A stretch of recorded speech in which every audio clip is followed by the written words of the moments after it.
বিশ্ববিখ্যাত পর্যটক আল্লামা Ibn Battuta রাহিমাহুল্লাহ তার কিতাব রিহলাতে ইবনে বতুতা, এই কিতাবের ভিতরে তিনি লিখছেন, ঘটনাটা হলো বিশ্ব মানচিত্রে একটা দেশ আছে মালদ্বীপ।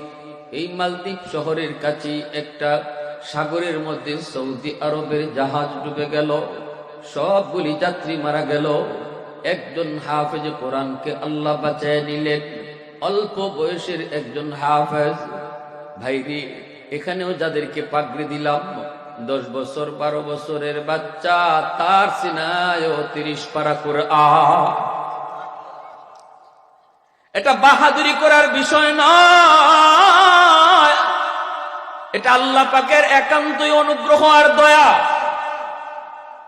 কত খুশি, কত খুশি ওই মা ওই বাবা আজ যাদের সন্তানের মাথায় পাগড়ি উঠলো। পৃথিবীতে ওই বাপ মা চেয়ে খুশি আর কেউ হতে পারে না, ঠিক কিনা জোরে বলেন। স্বপ্ন তাদের বাস্তবায়িত হয়েছে, আল্লাহর দরবারে তাদের চোখের পানি কবুল হয়েছে। কত সন্তানকে মাদ্রাসায় দেওয়ার পর মা চোখের পানি জড়ায় কান্দে, বাবা চোখের পানি জড়ায় কান্দে। আল্লাহ, আমি তো আমার দায়িত্ব আদায় করেছি, বাকি আমার সিনার, আমার সন্তানের সিনায় তুমি তোমার কালামকে আমানত রাখবা কিনা, এটা তো মালিক তোমার হাতে। আমি তো আমার কাম করছি, বাকিটা তুমি তোমার কাম করো। সন্তানের কারণে কত চোখের পানি মার ঝরে, বাবার চোখের পানি ঝরে। সেই বাপ মা আজকে সন্তানের মাথায় পাগড়ি দেখে দুনিয়ার সবচেয়ে বেশি খুশি হয়। একজন হাফেজ কোরআন কাঠের উপরে আল্লাহ ভাসায়া ভাসায়া তারে সাগরে বাঁচায় নিলেন। মালদ্বীপের জেলেরা তারা সাগরে নামলো মাছ ধরার জন্য। মাছ ধরার জন্য সাগরে নেমেই তারা দেখলো কাঠের উপরে একটা বালক, বড় সুন্দর চেহারাটা, এত নূর। কারণ হবেই তো, বাড়ি তো মালদ্বীপ নয়, চেহারায় তো নূর হবেই। বাড়ি তো আমার মায়ার নবী দেশে। জেলেদের বড় মায়া লাগলো, নৌকায় উঠায় তারে বাজারে উঠাইলো বিক্রি করব। তখনকার সময়ে মানুষ বেচা কেনা হতো। ভাইরা বন্ধুরা, মালদ্বীপের মানুষ তখন তারা মূর্তি পূজারী ছিল। এক আল্লাহকে তারা চিনত না, পরকাল তারা বুঝতো না, হাফেজ কি জিনিস জানতো না, কোরআন কি জিনিস তাও বুঝতো না। ওই জেলেরা তারা বাজারে উঠাইলো বিক্রি করব। অনেক সুন্দর ছেলে, অনেকেই আসে কেনার জন্য, কিন্তু এত চড়া দাম, এত চড়া দাম কেউ সাহস করে না। একজন হিন্দু মহিলা, সম্পদের তার কোনো অভাব নেই, অভাব শুধু তার একটা ছেলে সন্তান নাই, আছে শুধু একটা মেয়ে সন্তান। মহিলা মনে মনে কয়, আমি যদি মেয়েটাকে বিয়ে দিয়ে দেই, এরপরে আমাকে কে পালবে, কে আমাকে খাওয়াবে, কে আমাকে বৃদ্ধ বয়সে দেখবে। একটা ছেলের প্রয়োজন, সম্পদ দিয়ে কি হবে যদি ছেলে না হয়। মহিলার সম্পদ লইয়া, টাকা লইয়া, পয়সা লইয়া বাজারে গেল। বণিকদেরকে বলল, জেলেদেরকে বলল, কত টাকা প্রয়োজন তোমরা বলো। কয় এত টাকা প্রয়োজন।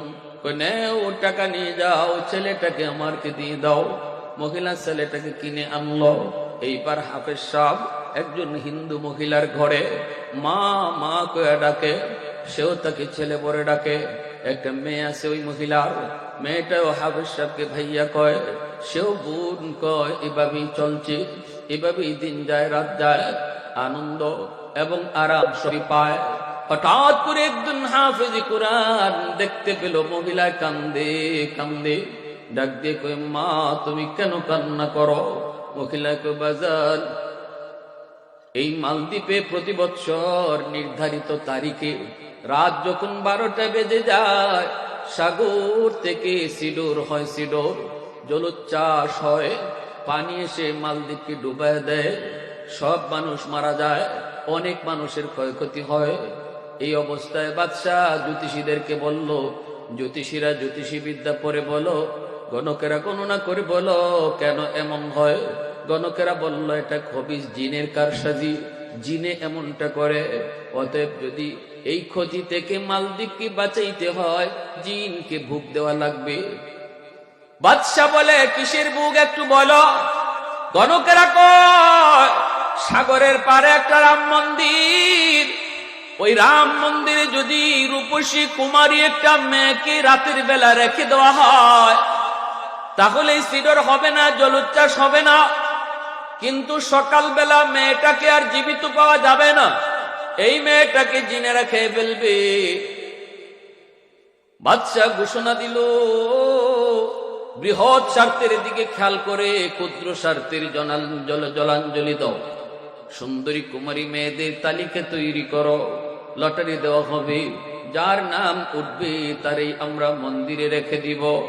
দেশ বাঁচাইতে হবে, একজনের জীবনের বিনিময়ে দেশ বাঁচাইতে হবে, এই হলো তাদের ধর্মের নীতি।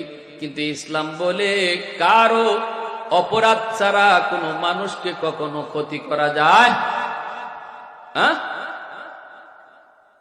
হযরত ওমর ফারুক রাদিয়াল্লাহু তাআলা আনহুর জামানা, ওমর ইবনে আব্দুল্লাহ রাদিয়াল্লাহু তাআলা আনহু তিনি জানায় দিলেন, মিশরে এমন একটা প্রচলন চালু আছে, নীল নদীর পানি শুকায় যায়, যদি একটা কুমারীকে সাজায় সুজায় নীল দরিয়ে দেওয়া হয় তাহলে পানি উঠবে।